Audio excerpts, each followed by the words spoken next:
Hello students, जैसे कि आपके एग्जाम चल रहे हैं, हिंदी का पेपर हो गया है।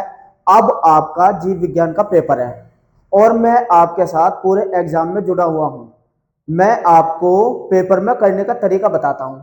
जीव विज्ञान में कुछ बच्चों को बहुत ज़्यादा डर लगा हुआ है और ये सोच रहे हैं कैसे याद करें कैसे ना करें। आइए मैं इस वीडियो के माध्यम से आपको जीव विज्ञान की स्ट्रेटेजी बना के याद कराता हूं कि जीव विज्ञान में आपको करना कैसे है। तो आइए मैं सबसे पहले लेसन से शुरुआत करता हूं और धीरे धीरे आपको लेसन वाइज आपको समझाता चला जाऊंगा। तुरंत आपके दिमाग में सारे उत्तर चले जाएंगे। आपको लिखने की टेंशन नहीं होनी चाहिए, बस एक बार चीजों को समझिए। जीव विज्ञान एक ऐसा सब्जेक्ट है जो आपको डायग्राम के द्वारा समझना बहुत जरूरी होता है। तो मैं इस वीडियो के माध्यम से आपके साथ एक स्ट्रेटेजी बनाने जा रहा हूं ताकि आप जीव विज्ञान का पेपर बहुत अच्छे से कर पाए। जीव विज्ञान का पेपर आपको डायग्राम अगर समझिए तो उसी डायग्राम के बारे में लिखिए और डायग्राम को बनाइए, तुरंत पेपर आपका हल हो जाएगा। आइए किस तरीके से क्वेश्चन करना है आइए देखते हैं।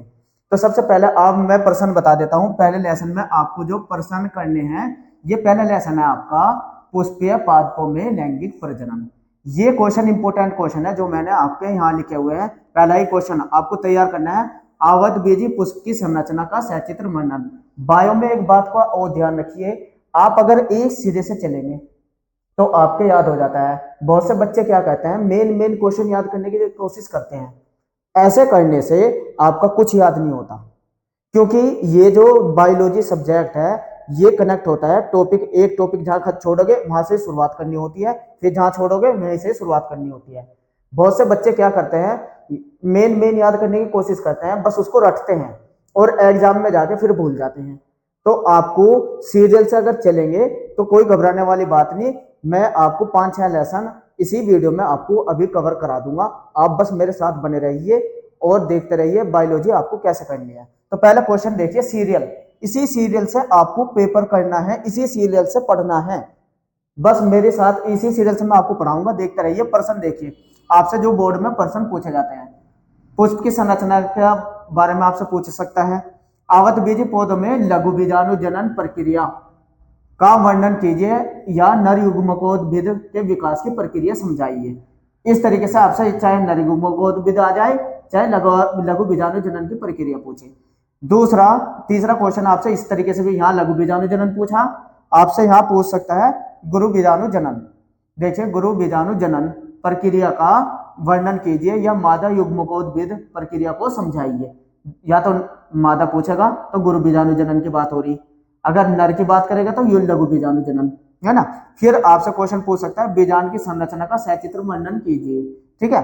फिर निषेचन, दोहरा निषेचन का वर्णन कीजिए तथा इसकी घटनाओं का वर्णन कीजिए और परागण की क्रिया को समझाइए।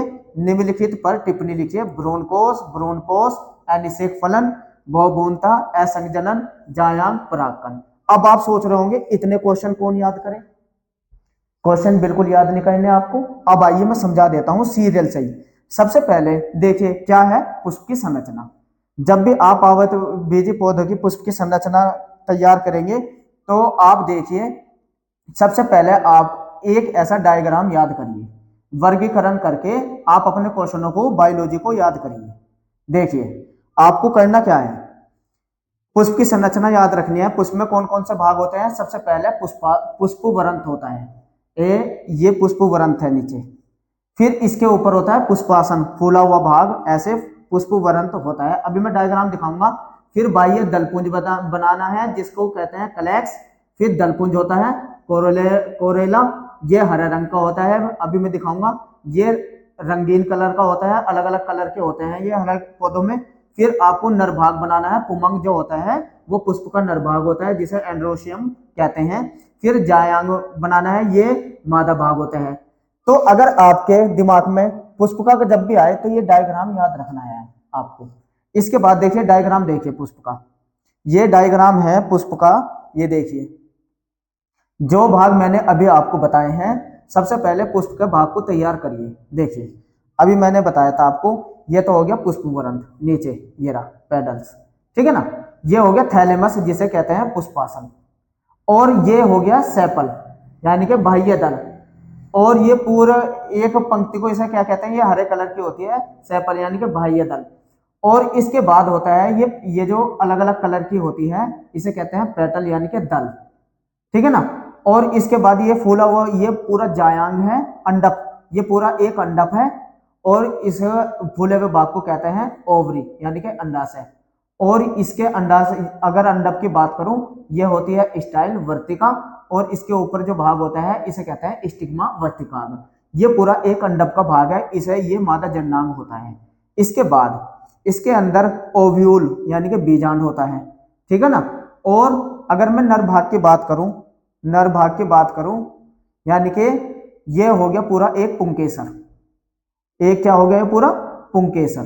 तो पुंकेसर के तीन भाग होते हैं, एंथर, फिलामेंट और इसके संयोजी उतक, बीच में आएगा संयोजी उतक। तो ये नर भाग हो गया। तो ये पुष्प की संरचना। अब कहते हैं लिखना कैसे है, जो दिख रहा है वही लिखिए ना।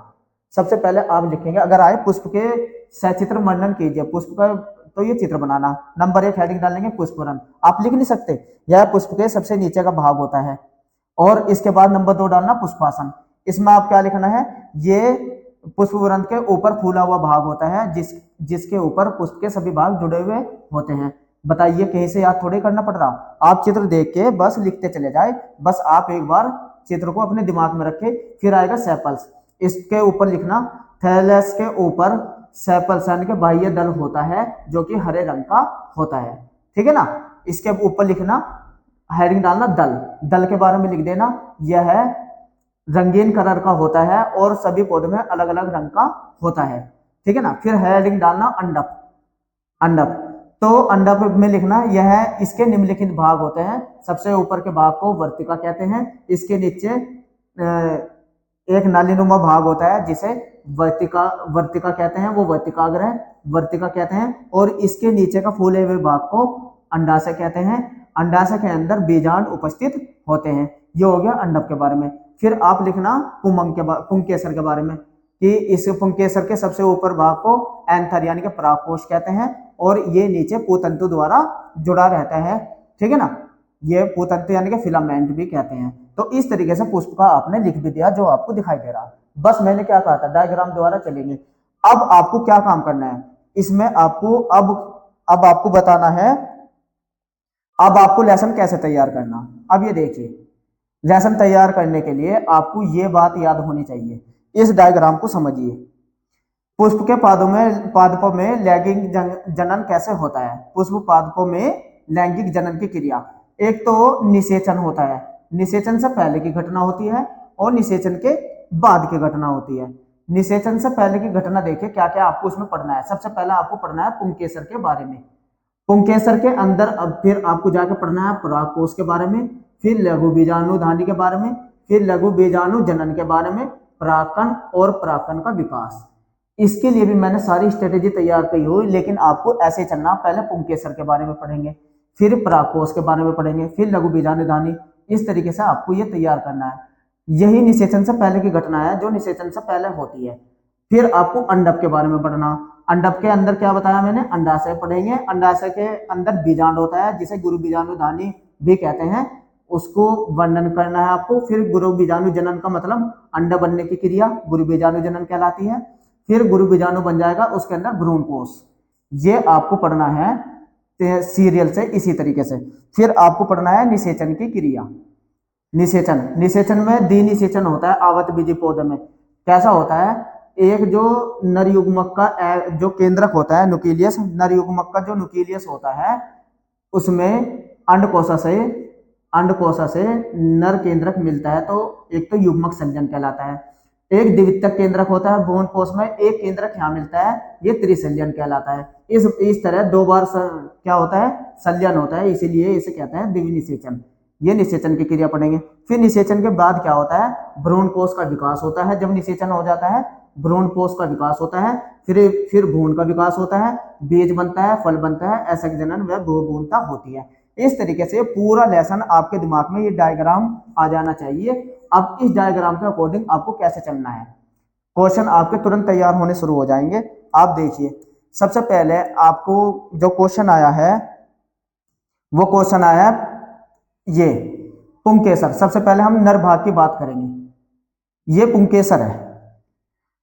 पुंकेसर देखिए, एक पुंकेसर, जब आप पुंकेसर के बारे में लिखेंगे तो ये डायग्राम बनाइए। देखिए ये पुंकेसर, ये पूरा एक पुंकेसर है। इस पुंकेसर के तीन भाग है। सबसे ऊपर एंथर, एंथर है। एंथर कहते हैं परागकोश, परागधानी।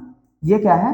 परागधानी है, ठीक है ना। और ये परागधानी में, एक परागधानी में दो लोब होते हैं। लोब का मतलब ये है चैम्बर। एक ही उसमें, एक परागधानी में दो चैम्बर होते हैं। अब दो परागधानी हुई तो कितने टोटल कितने चैम्बर हुए? चार। तो एक परागधानी में चार चैम्बर होते हैं और बीच में ये कनेक्टिव संयोजी ऊतक इससे जुड़ा हुआ होता है और नीचे फिलामेंट होता है। तो ये आपका जो चित्र हो गया, ये हो गया पुमंग का, यानी कि पुंकेसर। पुंकेसर। अब पुंगांग और पुंकेसर में भी अंतर समझिए। एक की बात करूं मैं तो उसे कहेंगे पुंकेसर, और ये तीन चार हो जाए तब उसे कहेंगे पुमंग, ठीक है ना। तो इसमें लिख नहीं सकते आप। सबसे पहले अगर आपसे पुमंग के बारे में लिखने को आ जाए, ये डायग्राम बनाइए, इसके तीन भाग बनाइए। नंबर एक परागधानी, नंबर दो कनेक्टिव टिश्यू, नंबर तीन फिलामेंट। थोड़ा थोड़ा इनके बारे में लिख दीजिए। बस इस तरीके से नर भाग पढ़ लिया आपने। नेक्स्ट देखिए, नेक्स्ट में आपको क्या करना है। अब आपको परागधानी जो बनी है, परागधानी के अनुप्रस्थ काट आप देखेंगे, यानी कि लघु बीजाणुधानी पूछे चाहे परागधानी पूछे, तो सबसे ये इसके स्तर, सबसे ऊपर जो स्तर होता है वो होती है एपिडर्मिस। देखिए ये है एपिडर्मिस, इसे कहते हैं बाह्य त्वचा। बाह्य त्वचा, ये देखिए एक लघु बीजाणुधानी की अगर हम बात करें तो सबसे ऊपर की जो परत है ये एपिडर्मिस होती है। इसके अंदर की परत को हम कहते हैं एंड्रोसियम, यानी कि अंतः त्वचा। अंतः त्वचा, ये बाह्य त्वचा होगी, ये अंतः त्वचा होगी। दूसरी परत देखो, ये परत यहां से दिखा रखी, एक परागधानी की ये संरचना है। इस परागधानी के अंदर ये लघु बीजाणुधानी है, यानी कि परागधानी, ये चार है, ठीक है ना। और ये कनेक्टिव टिश्यू था। अगर हम एंथर का सेक्शन काट के देखें ये, तो ये दिखाई देगा और उसके अंदर परागकण यहाँ बनने हैं। तो वो पहले ये देखिए परागधानी की संरचना अगर आती है, सबसे पहली परत एपिडर्मिस, फिर एंडोडर्मिस, फिर तीन चार परत होते हैं मिडिल लेयर की, मध्य त्वचा, ये होगी मिडिल लेयर। और मिडिल लेयर के नीचे आती है फिर टेपिटम स्तर। इस तरीके से एक लघु बीजाणुधानी में चार स्तर होते हैं, एपिडर्मिस, एंडोडर्मिस, मिडिल लेयर तीन चार स्तर, और टेपिटम। और फिर इसके अंदर आती है माइक्रोस्पोर मदर सेल। इसके अंदर बनती है जहां बीजाणु परागकण का निर्माण होना है, यानी कि लघु बीजाणु का निर्माण होना है। तो देखिए डायग्राम अगर आपके याद है, अगर आता है लघु बीजाणुधानी का वर्णन कीजिए, तो क्या आप कर नहीं सकते? चार स्तर देख के तो कहाँ आपको याद करना पड़ रहा। अगर डायग्राम याद है तो तुरंत इसके बारे में लिखते चले जाइए, एक बार पढ़ लीजिए, लेकिन सीरियल से चलिए। नेक्स्ट क्वेश्चन देखिए। नेक्स्ट में आपको क्या करना है, ये परागधानी कैसे परिपक्व होती है, किस तरीके से परिपक्व होती है, आइए ये भी मैं समझा दूं। देखिए ये डायग्राम है। अपनी तरुण अवस्था में जो परागधानी होती है, सभी कोशिकाएं एक जैसी होती है, जिसे कहते हैं मेरिस्टेमेटिक सेल, विभोज्यतक कोशिका। क्या कहते हैं इसे? विभोज्यतक कोशिका। ये लिखना भी है जो मैं आपको पढ़ा रहा हूं कि अपनी तरुण अवस्था में जो लघु बीजाणुधानी होती है उसकी बाह्य त्वचा को एपिडर्मिस कहते हैं, और अंदर सारे कोशिकाएं एक जैसी होती है जिसे विभोज्यतक या मेरिस्टेमेटिक सेल कहते हैं। धीरे धीरे कुछ दिनों बाद ये चारों कोनों पे अलग अलग तरह की हो जाती है, जिसे आर्ची स्पोरियल इंटीनियल कोशिका कहते हैं, यानी कि प्राथमिक परपुसु कोशिका। इसका नाम है प्राथमिक परपुसा कोशा, यानी कि ये थोड़ा सा जल लेकर अन्य कोशिकाओं से थोड़ी सी भिन्न हो जाती है, चारों कोनों पर थोड़ी बड़ी हो जाएगी, केंद्रक इनका स्पष्ट हो जाएगा, ये बात लिखनी। इसके बाद ये परिणत विभाजन करती है, ऊपर की कोशिकाओं में बट जाएगी और नीचे अंदर। ऊपर वाली कोशिकाओं को हम कहेंगे प्राइमरी पेरिटियल सेल, यानी कि प्राथमिक द्वितीय कोशिका। ऐसे ऊपर वाली को द्वितीय कोशिका कहेंगे और नीचे वाली को कहेंगे प्राइमरी स्पोंजियल सेल, यानी कि प्राथमिक बीजाणुजनन कोशिका, ठीक है ना। नीचे बीजाणुजनन कोशिका बनती है, ऊपर प्राइमरी यानी कि द्वितीय कोशिका बनती है। ये जो मैं बता रहा हूं ना, ये लिखते हुए भी चलना आपको। और फिर धीरे धीरे ये द्वितीय कोशिका बार बार विभाजित होती रहती है, और ये द्वितीय कोशिका बाहर क्या क्या कौन सी कोशिकाएं बनाती है? द्वितीय कोशिका, जो ये द्वितीय कोशिका है अभी बताया था ना, मध्य टेपिटम बनाएगी, टेपिटम, फिर मध्य लेयर बनाएगी तीन चार, मध्य लेयर, मध्य स्तर, और फिर अंतः त्वचा बनाएगी और बाह्य त्वचा बनाएगी। ये सारी लेयर देखो ये बन रही, बार बार विभाजित होने से ये बनती चली जाएगी बाहर। अब ये जो बची है अंतःस्फोलियर कोशिका, ये लघु बीजाणु मात्र कोशिका बनाएगी, ये बना रही, ये क्या है, ये लघु बीजाणु मात्र कोशिका है, ये वाली, ये जो अंदर है ये बनाई। लघु बीजाणु मात्र कोशिका बनती है इससे, और बाकी द्वितीय कोशिका बनती है इससे, ये बनने की क्रिया है देखिए।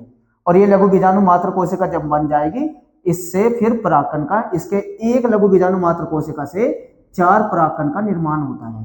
कितने परागकण बनते हैं, एक के अंदर 4 बनेंगे, देखिए हर किसी के अंदर 4 4 4 4 बनेंगे। और जब ये लघु बीजाणु बन जाएंगे तो ये सूख के फट के लघु बीजाणु बाहर आ जाएंगे। इस तरीके से लघु बीजाणु जनन की क्रिया हुई। लघु बीजाणु जनन का मतलब हुआ है परागकण बनने की क्रिया। तो इस डायग्राम से समझा दीजिए। मैंने क्या बताया था, सभी कोशिका एक जैसी होती है, जिसे विभोज्यतिक कोशिका कहते हैं। कुछ समय पश्चात एक कोशिका फूलकर बड़ी हो जाती है, अन्य कोशिकाओं से भिन्न हो जाती है, जिसे अब प्राथमिक परपुष्प कोशिका कहते हैं। धीरे धीरे यह परिणति विभाजन द्वारा 2 कोशिकाओं में बढ़ जाती है। ऊपर की कोशिका को प्राथमिक द्वितीय कोशिका कहते हैं, और नीचे की कोशिका को प्राथमिक बीजाणु जनन कोशिका कहते हैं। प्राथमिक द्वितीय कोशिका बार बार विभाजित होकर टेपिटम, मध्य स्तर, अंतःत्वचा और बाह्य त्वचा का निर्माण करती है, जबकि प्राथमिक बीजाणु जनन कोशिका विभाजित होकर लघु बीजाणु कोशिका बनाती है, जिसमें अर्धसूत्री विभाजन के द्वारा लघु बीजाणु का निर्माण होता है। यही क्रिया लघु बीजाणु जनन कहलाती है। ये डायग्राम बना दीजिए, ये डायग्राम बना दीजिए, एक ये बनाइए, एक ये वाला बना दीजिए, फिर इसके बाद ये वाला बना दीजिए, और एंड में ये वाला बना दीजिए। बस इन डायग्राम को बना, ये और ये मत बनाइए, ये डायग्राम बना के दिखा दीजिए और थोड़ा लिख दीजिए अगर आता है क्वेश्चन। अब तो समझ में आ गया। नेक्स्ट देखिए, नेक्स्ट क्वेश्चन देखिए क्या है। ये परागकण बन गया। अगर आपसे क्वेश्चन पूछा जाए नर युग्मक या परागकण, पहले आप डायग्राम समझिए, डायग्राम से ही आप आंसर लिख दीजिए। डायग्राम समझिए, ये एक परागकण, ये लघु परागकण की संरचना है। वो जो परागकण बने ना अभी, देखिए इसके सबसे ऊपर कोई कोशिका एक मोटी बाह्य स्तर होता है इसके ऊपर, जिसे एक्साइन यानी कि एक्साइन कहते हैं, और इसके अंदर की कोशिका को इंटाइन यानी कि बाहर की कोशिका क्या कहलाती है, एक्साइन कहलाती है। और ये एक मोटी भित्ति वाली कोशिका होती है, और इसके अंदर वाली भित्ति को इंटाइन कहते हैं। और इसकी कोशिकाओं के ऊपर जगह जगह छिद्र होते हैं, ये रहे छिद्र, जिसे जर्मपोर कहते हैं। और इसके अंदर तरल पदार्थ भरा हुआ होता है, और अंदर एक परागकण की कोशिका के अंदर वैक्यूल रिक्तिका पाई जाती है, और ये वेजिटेटिव सेल भी इसके अंदर पाई जाती है। और इसके बीच में जो है ये केंद्रक होता है, जिसे वेजिटेटिव सेल भी कहते हैं। और इसके साथ साथ ही इसमें जनरेटिव सेल भी उपस्थित होती है। जनरेटिव यानी कि वृद्धि कोशिका भी उपस्थित होती है। ये वृद्धि कोशिका ही ट्यूब केंद्रक का निर्माण करके इससे बाहर आ जाती है। इस तरीके से परागकण का ये चित्र बनाइए और यही लिख दीजिए जो आपको दिख रहा। नेक्स्ट देखिए, नेक्स्ट में अब आपको करना है, ये देखिए, अब बात, ये तो हो गया नर भाग की बात। इसी तरीके से मादा भाग की अगर हम बात करें, मादा भाग देखिए, ये मादा हो गया, ये मादा का नर भाग खत्म हुआ, आपने नर भाग अच्छे से पढ़ लिया। अब देखिए मादा भाग, ये मादा भाग है, ये एक अंडक का भाग हो गया, अंडक। अब जायांग किसे कहते हैं ये भी समझिए। अगर एक की बात हो रही है तो ये है अंडक, अगर 2-3 बना दूं फिर ये इकट्ठे को कहेंगे जायांग, यानी कि जायांग के एक भाग को हम कहते हैं अंडक। अब ये देखें, एक अंडक में सबसे ऊपर की कोशिका जो ऐसे फूली हुई कोशिका होती है उसे स्टिग्मा यानी कि वर्तिकाग्र कहते हैं।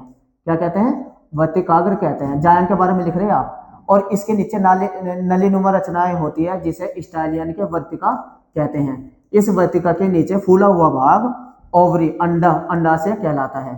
क्या होता है? ये अंडाशय। इसके अंदर बीजांड उपस्थित होता है, ये बीजांड है, बीजांड उपस्थित होता है, बीजांड। बस इतना लिख दीजिए और ये जायांग के अंडक के बारे में भी हो गया। चित्र याद होना चाहिए। देखिए चित्र से ही तो चल रहा सारा काम, आप चित्र देखते रहिए, चित्र से लिखते जाइए जो जो आपको दिखाई दे रहा।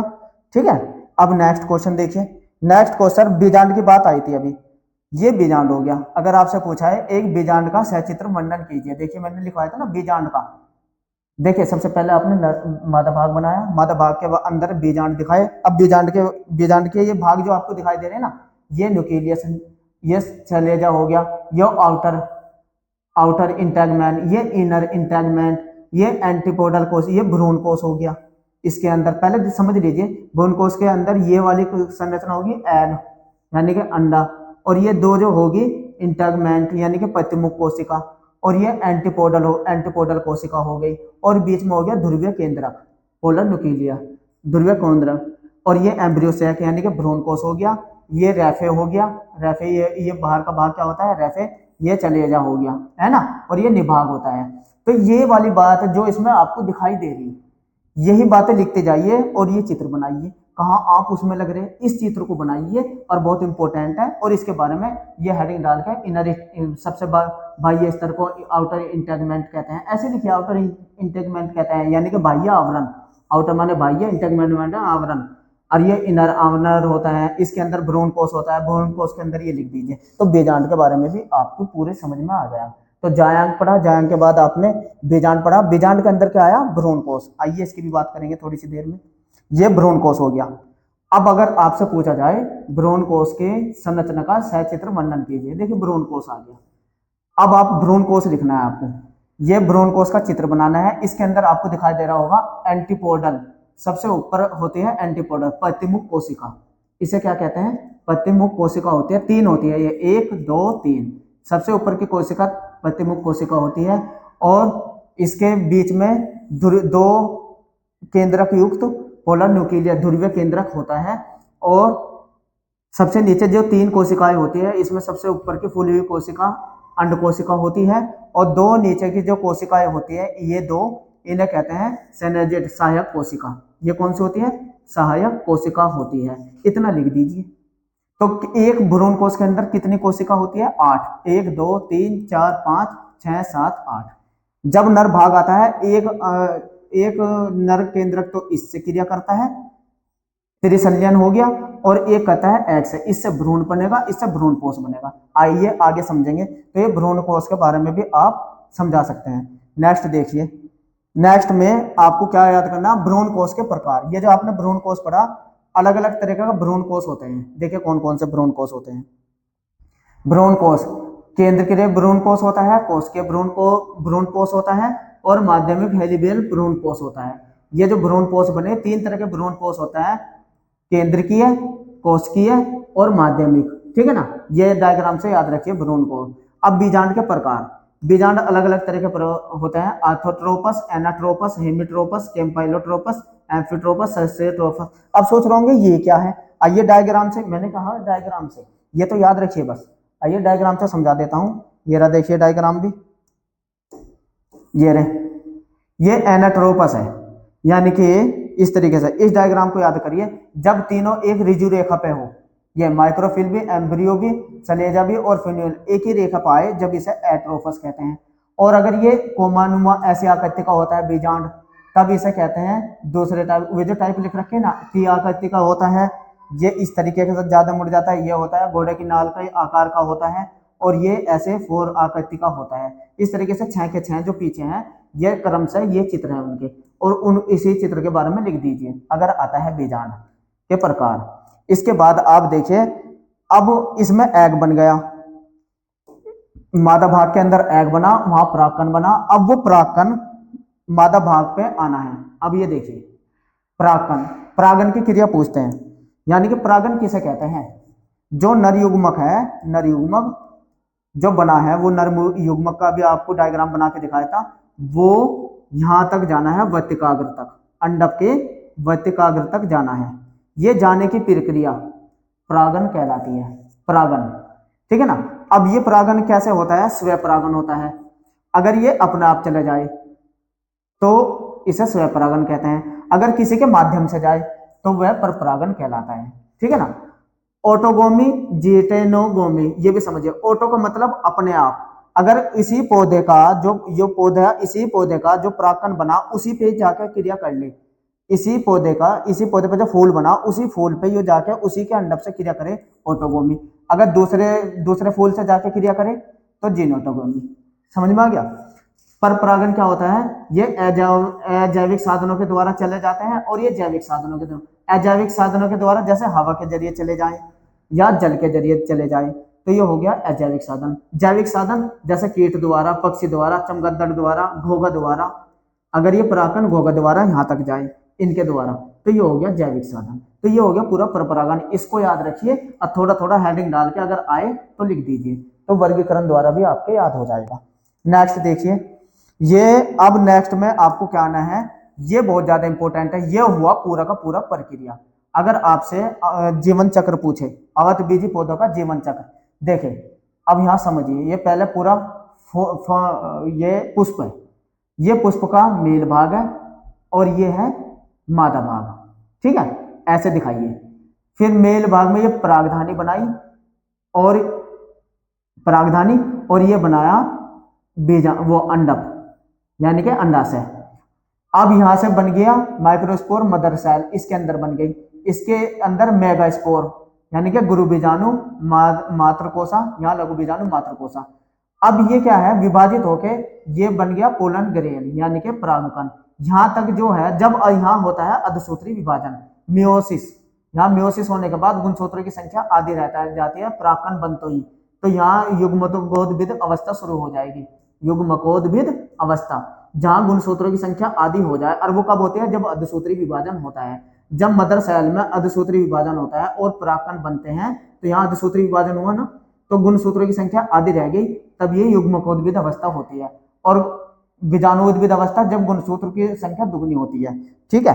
अब ये देखें, तो अगर आए इसका जीवन चक्र, तो ये बना एम्ब्रियो, इसके अंदर एग बन गया, यहाँ पोलन ग्रेन बन गया। अब ये परागण क्रिया द्वारा यहाँ आ गया, यह आया ना, और यहाँ आने के बाद ये ट्यूब न्यूक्लियस बना के अंदर चला गया, और इस अंदर जाते समय ये दो केंद्रक में विभाजित हो जाता है। इसका जन्म केंद्रक दो केंद्रक में, एक केंद्रक तो मिलेगा एग से और दूसरा केंद्रक मिलेगा द्वितीयक केंद्रक से। इस तरीके से ये द्विनिषेचन हुआ। आपसे पूछा था ना द्विनिषेचन, यानी कि द्विनिषेचन दो बार निषेचन, एक एग से एक द्वितीयक केंद्रक से, और फिर ये भ्रूण बन गया, एग से जो हुआ भ्रूण बन गया, भ्रूण का विकास हुआ, और फिर ये बनते बनते बीज बना, बीज बनने से फल बना, फल के अंदर बीज बना, बीज से फिर ये क्रिया हो जाएगी, यानी कि ये जीवन चक्र चल जाएगा। अगर आपसे जीवन चक्र पूछे या इसका पूरा का पूरा डायग्राम का ये पूरा जीवन चक्र पूछे, तो ये वाला डायग्राम बनाना और इनके बारे में थोड़ा थोड़ा लिखते चले जाना। इस तरीके से आपका आवतबीजी पौधा तैयार हुआ। कुछ भी थ्योरी पढ़ानी नहीं पड़ी, आपको सिर्फ डायग्राम के द्वारा ही समझ में आ गया।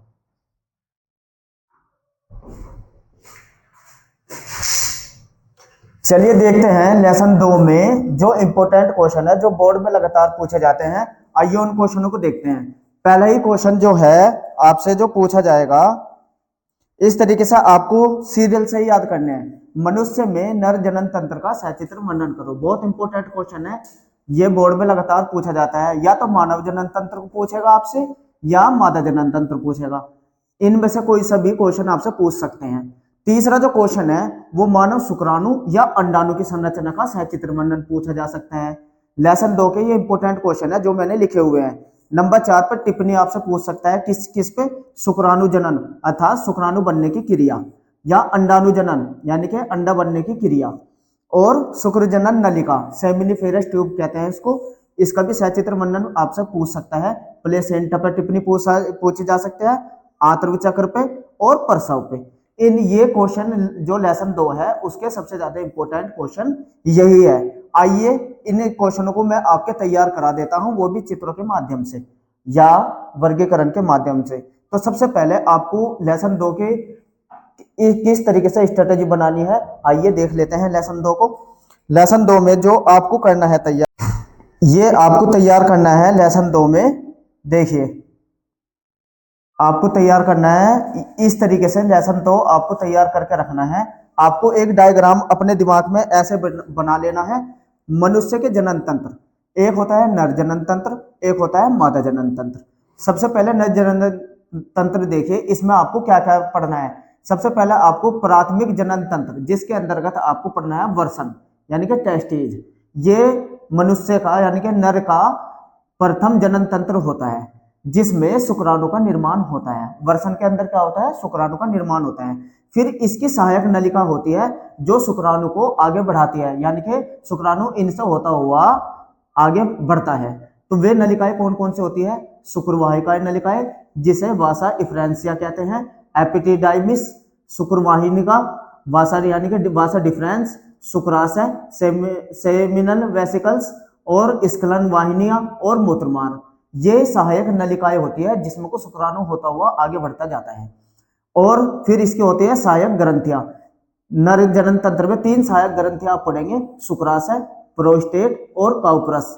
ये 3 इसकी सहायक ग्रंथियां हैं जो शुक्राणु के वीर्य का निर्माण करती है। अब देखिए आपको क्या पढ़ना है। सबसे पहले नर जनन तंत्र अगर आपसे बोर्ड में पूछा जाता है तो क्रम से इस डायग्राम को बनाइए और फिर इसके बारे में लिखते चलेंगे।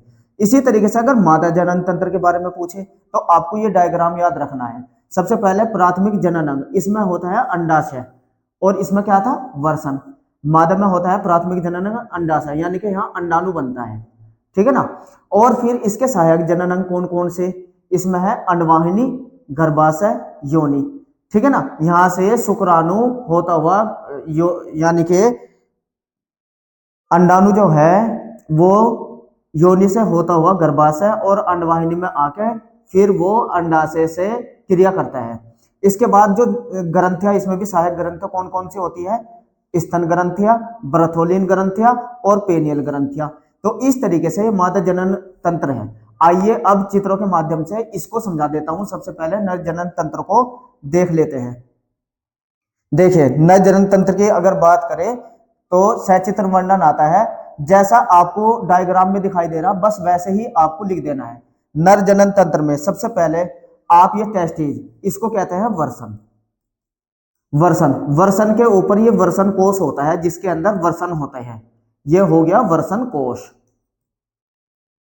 वर्षण कोश के अंदर वर्षण होता है जिसका टेम्परेचर 2 या 3 डिग्री शरीर के टेम्परेचर से कम होता है, ताकि इसमें शुक्राणु का निर्माण होता है वर्षण के अंदर, ताकि शुक्राणु इसमें जीवित रहे, क्योंकि शरीर के तापमान का 2 से 3% वर्षण का तापमान कम होता है। और टेस्टिज, ये एक जोड़ी द्विपालित ग्रंथियां होती है, वर्षण गुलाबी रंग की ग्रंथियां होती है और इसकी जो लंबाई होती है वो 3 सेंटीमीटर से लेकर करीब 5 सेंटीमीटर ये लंबा होता है और 2.5 सेंटीमीटर इसकी चौड़ाई होती है और इस ग्रंथि का जो वजन होता है करीब 25 ग्राम होता है। ये आपको वर्षण में लिख देना है। वर्षण के बाद इसके ऊपर ये टोपीनुमा रचना होती है, ये देखिए ये टोपीनुमा रचना जिसे एपिडेडाइमिस यानी कि एपिडर्मिस कहते हैं, एपिडर्मिस। तो एपिडर्मिस क्या होता है, यहाँ जो शुक्राणु बनते हैं वो शुक्राणु बनके एपिडर्मिस में चले जाएंगे और यहाँ शुक्राणु का थोड़ा पोषण होता है, संग्रह होता है। शुक्राणु यहाँ से परिपक्व होके आगे शुक्राणु, ये देखिए वासा इफ्रेंसिया, आगे की जो नलिका है वो वासा डिफरेंस, फिर शुक्राणु इस वासा डिफरेंस नलिका में जाता है और यहाँ से होता हुआ वासा डिफरेंस से होता हुआ ये शुक्राशय है। शुक्राशय में देखो इधर आ गया, ये काउपर ग्रंथियां है, यहाँ देखिए ये काउपर ग्रंथि है, सहायक ग्रंथि, और इसके ऊपर ये प्रोस्टेट ग्रंथि है ये रही, और ये सेमिनिफेरस वेसिकल्स यानी कि इसकी ये सहायक नलिका है, सेमिनिफेरस वेसिकल्स यानी कि शुक्राशय। ये क्या है, शुक्राशय है, इसको कहते हैं शुक्राशय, शुक्राशय, ठीक है ना। तो इस तरीके से शुक्राणु ऊपर होता हुआ जाता है। और नर जनन तंत्र का जब भी डायग्राम आए तो ये बना देना, आप थोड़ा वर्षण के बारे में लिख देना, फिर उसके ऊपर एपिडेडाइमस के बारे में लिख देना, और फिर इसके अंदर इसके ऊपर कौन सी होती है, एपिडेडाइम, वासा डिफरेंस, शुक्रवाहिनी, और फिर ये शुक्राशय आता है। और शुक्राशय नलिका और ये वासा डिफरेंस नलिका मिलकर स्खलन नलिका बनाती है। और इस तरीके से इस डायग्राम से आप अच्छे से कर सकते हैं। आइए अगर मैं वर्षण के अनुप्रस्थ काट के देखूं तो शुक्राणु का निर्माण कैसे होता है, यानी कि अब क्वेश्चन है शुक्र जनन क्रिया। अब आप देखिए शुक्र जनन क्रिया कैसे होती है। ये वर्षण के अनुप्रस्थ काट है, आप इसमें वर्षण के अनुप्रस्थ काट देखिए। सबसे पहले वर्षण के अनुप्रस्थ काट है, आप इसमें देखिए वर्षण के अनुप्रस्थ काट के देखेंगे तो इसके अंदर ये इनिशियल सेल्स है इसके अंदर, और ये हो गया इसका सेप्टम, ये जो बना है ना त्रिभुज के आकार का, ये इसमें सेप्टम होता है। और इसके अंदर 2 से 3 नलिकाएं होती है जिसे हम कहते हैं सेमिनिफेरस ट्यूब। इस सेमिनिफेरस ट्यूब के अंदर ही शुक्राणु का निर्माण होता है, ठीक है ना। शुक्राणु का निर्माण इसके अंदर होता है और ये सारी जो ये नलिका है एक जालक बनाती है जिसे वर्षण जालक कहते हैं। ये शुक्राणु जब यहाँ बनते हैं तो वर्षण जालक में होता हुआ फिर ये ऊपर वर्षण जालक से होते हुए कहाँ जाएगा, एपिडेडाइमस में। ये एपिडिडाइमस 3 भाग होते हैं एपिडिडाइमस के। तो यहाँ शुक्राणु का संग्रह होता है, संचय होता है और पोषण होता है शुक्राणु का यहाँ, ठीक है ना। बनते कहाँ है, सेमिनिफेरस ट्यूब के अंदर शुक्राणु का निर्माण होता है। आइए अगर सेमिनिफेरस ट्यूब का हम अनुप्रस्थ काट काट के देखें कि शुक्राणु बनते कैसे हैं, तो देखिए शुक्राणु के बनने की क्रिया। आइए अगर आपसे क्वेश्चन पूछे शुक्राणु जनन की क्रिया समझाइए, ये सेमिनिफेरस ट्यूब का एक अनुप्रस्थ काट है। सेमिनिफेरस ट्यूब के बारे में आपको क्या लिखना है, जो सेमिनिफेरस ट्यूब के ऊपर का जो ये होता है कवर, देखिए इसमें कितने कितने तरह के आपको वो दिखाई देंगे। ये तो हो गया ब्लड वेसल्स, इसके ये अंदर क्या है, ब्लड वेसल्स है। और अब ये देखिए ये एक शुक्राणु की कोशिका है, इसे कहते हैं ट्यूनिका। जो ऊपर का कवर होता है इसका, ये वाला कवर, इसके ऊपर का जो परत होती है उसे कहते हैं ट्यूनिका वेजिनेलिस,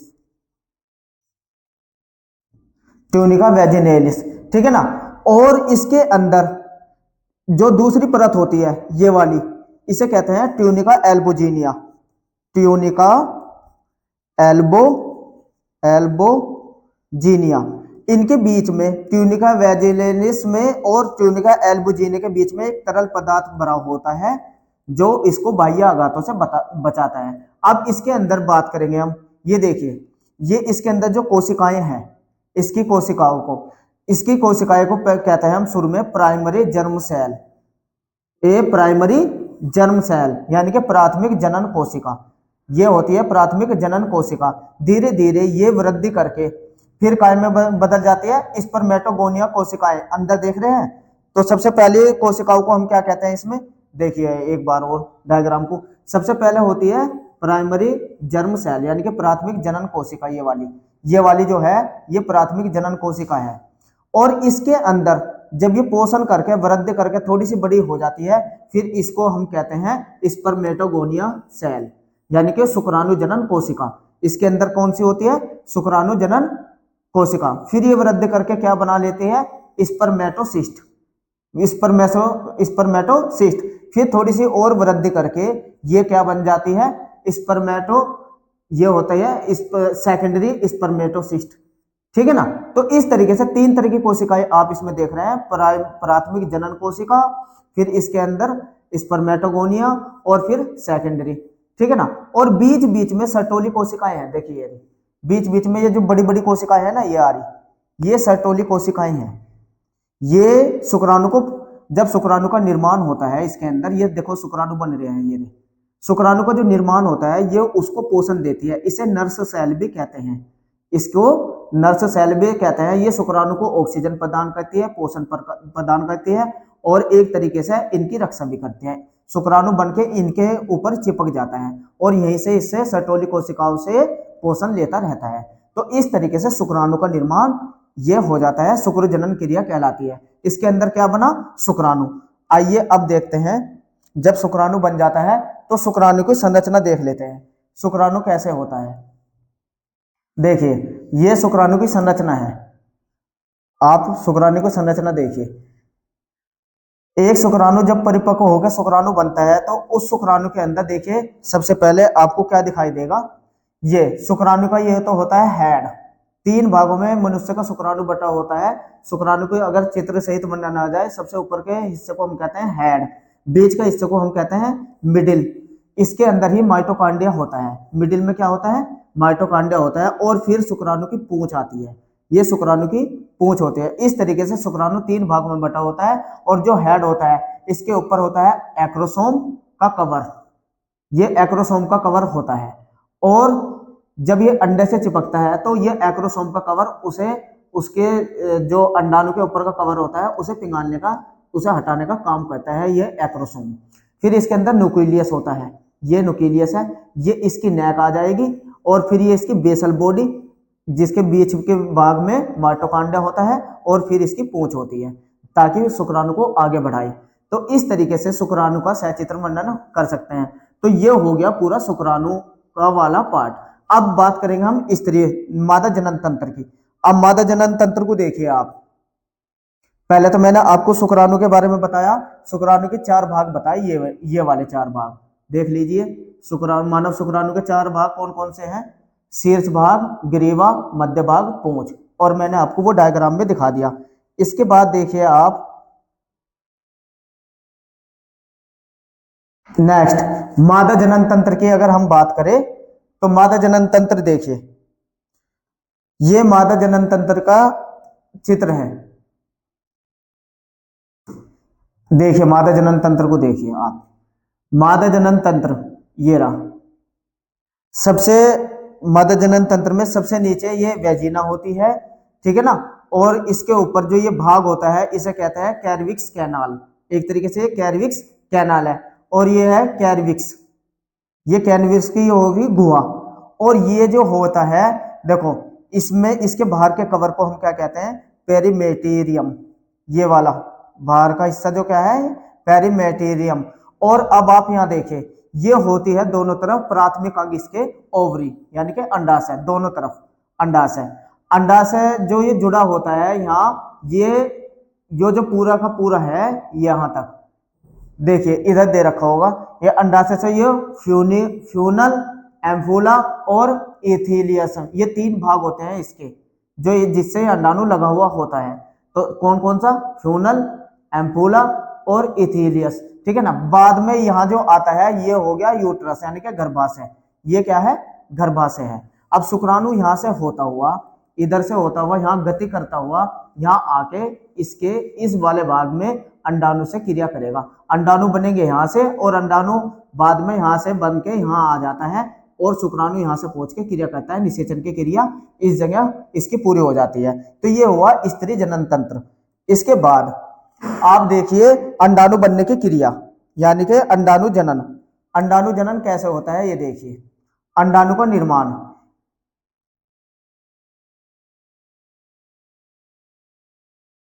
देखिए ये अंडाणु का निर्माण बनने की क्रिया है।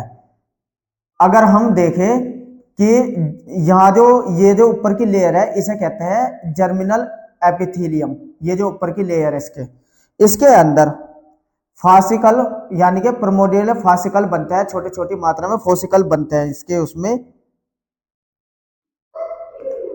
ये फोसिकल बनते हैं। और फोसिकल में ये इसके अंदर होता है प्राइमरी ओसिस्ट भाग, और ये ग्रेन्युलिया सेल, इसको हम क्या बोलते हैं? Granulosa cell. इसके बाद ये थोड़ा थोड़ा वृद्धि करके प्राइमरी फोसिकल्स बनते हैं, प्राथमिक ओसिस्ट यानी कि फोलिकल्स बनते हैं प्राइमरी, इस तरीके से। और फिर ये वृद्धि करके इसके ऊपर थीका नाम का कवर हो जाता है, सेकेंड, और इसे कहते हैं हम अब सेकेंडरी फोलिकल। इसको हम क्या कहते हैं? सेकेंडरी फोलिकल बोलते हैं। पहले वाले को क्या कहते हैं? प्राथमिक फोलिकल्स। दोबारा क्या होता है? जब इसके ऊपर थीका बनता है और एंटीरियम यानी कि एक गैप सा बनता है, और ये क्या है? Granulosa cell. तो इस अवस्था में हम इसे सेकेंडरी फोलिकल्स कहते हैं। धीरे धीरे ये फिर क्या बन जाता है? ग्रेफिन फोलिकल्स, ग्रेफिन नलिकाएं, ठीक है ना। ग्रेफिन नलिका में क्या? सेकेंडरी ओसिस्ट बनता है, और ये अंडाणु का निर्माण होता है। इसमें अंदर क्या होता है? अंडाणु का निर्माण हो जाता है। देखिए इसके अंदर अंडाणु का निर्माण हो जाता है, और फिर ये जब अंडाणु बाहर आता है तो ये पुट्टिकाएं फट जाती है, ये बाहर आ गया, और इसमें ब्लड वेसिकल्स जमा हो जाता है, इसके अंदर ब्लड भर जाता है जब ये अंडाणु बाहर आता है। इसे कार्पस ल्यूटियम का बनना दिखाया गया है। और फिर क्या होता है? जब ये ब्लड अंदर भर जाता है इसके अंदर, तब इस क्रिया को धब्बे धब्बे, इसमें ब्लड के धब्बे से दिखाई देने लगते हैं। इसे हम कहते हैं कार्पस ल्यूटियम। इसको हम क्या कहते हैं? कार्पस ल्यूटियम, ठीक है ना। तो इस तरीके से, और फिर ये क्या बन जाता है? जब ये बिल्कुल एक पिचक से जाता है, फिर ये कार्पस ल्यूटियम से काय में बदल जाता है?